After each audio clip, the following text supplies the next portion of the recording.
A Controladoria Geral da União apura denúncias de irregularidades no Conselho Federal de Fisioterapia e Terapia Ocupacional.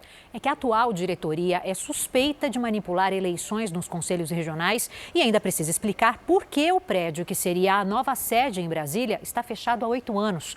O imóvel custou mais de 20 milhões de reais. Os sacos de lixo guardam o resultado de uma eleição. Tirei o lacre. Não precisa tesoura. Os pacotes deveriam estar lacrados e as urnas identificadas. Não tem identificação. Não tem nem identificação de onde que veio esta urna. Tá? As irregularidades foram encontradas na subsede do Conselho Federal de Fisioterapia e Terapia Ocupacional, o COFITO, em Curitiba. A eleição, que deveria escolher a nova presidência do Conselho Regional no Paraná, virou uma briga judicial. Aqui, ó, coloca, tira voto. A eleição foi em abril deste ano. A chapa derrotada era ligada ao atual presidente do COFITO, o Conselho Federal de Fisioterapia e Terapia Ocupacional, Roberto Matar Cepeda. Os representantes não aceitaram o resultado, pediram a recontagem dos votos, entraram na justiça e trancaram as urnas em uma sala. A chapa vencedora recorreu. Na primeira liminar determinou que a gente então tivéssemos acesso às urnas e posteriormente, após demonstrarmos então todas essas ilegalidades, o juiz suspendeu a determinação de recontagem. A recontagem não pode acontecer por uma decisão judicial, porque no entendimento do Poder Judiciário, as urnas não foram acondicionadas de forma adequada.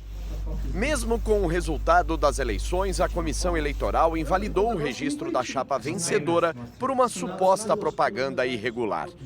Quem ganhou nas urnas entrou com uma ação na Justiça Federal e levou o caso ao Ministério Público Federal. Essas irregularidades, elas vêm com o intuito deles se perpetuarem no poder. E eles, por algum motivo, eles não querem largar o poder de jeito nenhum. E tem feito isso, tem sido recorrente em todos os estados. A influência do Conselho Federal nos estados é só mais um dos indícios de irregularidades envolvendo o COFITO e a atual diretoria. Em 2015, o Conselho Federal comprou esse imóvel para ser a nova sede em Brasília. O prédio custou 22 milhões de reais. Mas 8 anos depois de fechar o negócio, o lugar continua vazio. Mudar para cá, daqui uns 5 meses mais ou menos, que o prédio está em obra, né? Na época, foi essa corretora quem apresentou o imóvel para o conselho. Segundo Shirley, as negociações avançaram entre os donos do prédio e a diretoria do COFITO. Mas, de uma hora para outra, ela foi avisada que a compra havia sido cancelada. Tanto a imobiliária como o senhor Roberto Cepeda, depois de um tempo, apagou todas as nossas conversas de WhatsApp. E eu liguei mais de uma vez, conversei. Depois eu soube que tinha comprado. Meses depois, após um processo de dispensa de licitação, outra imobiliária apresentou o mesmo prédio e, coincidentemente, ganhou a concorrência. As suspeitas de irregularidades na compra do prédio foram apresentadas à Controladoria Geral da União, a CGU. Os gastos com segurança com o novo imóvel nos últimos 3 anos passam de R$ 1.200.000, segundo dados do portal da Transparência do próprio COFITO, que mantém outra sede na capital federal. Um andar inteiro neste prédio. E fica a presidência, né?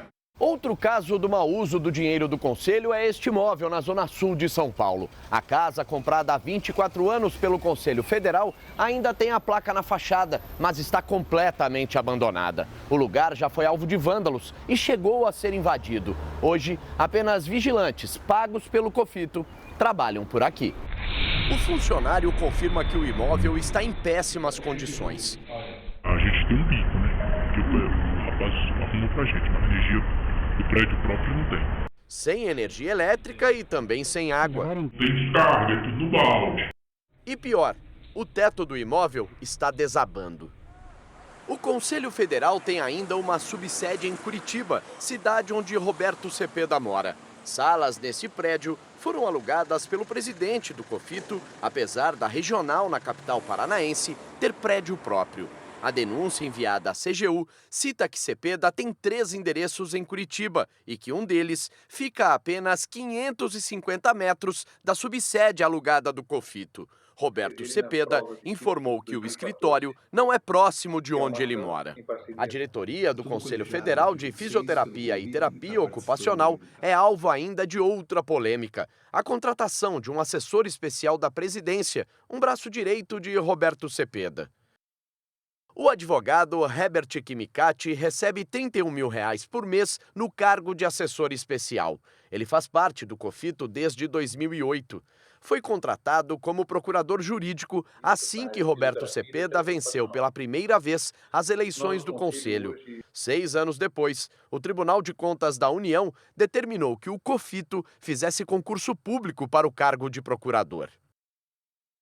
A suspeita é de que, para driblar a ordem do Tribunal de Contas da União, o COFITO contratou o advogado Herbert Kimicati como assessor especial da presidência. Além disso, um servidor de órgão federal não pode ter sociedade em empresas. Mas, de acordo com o cadastro da Receita Federal, Herbert Kimicati aparece como sócio de um escritório de advocacia e de uma agropecuária, o que é proibido por lei.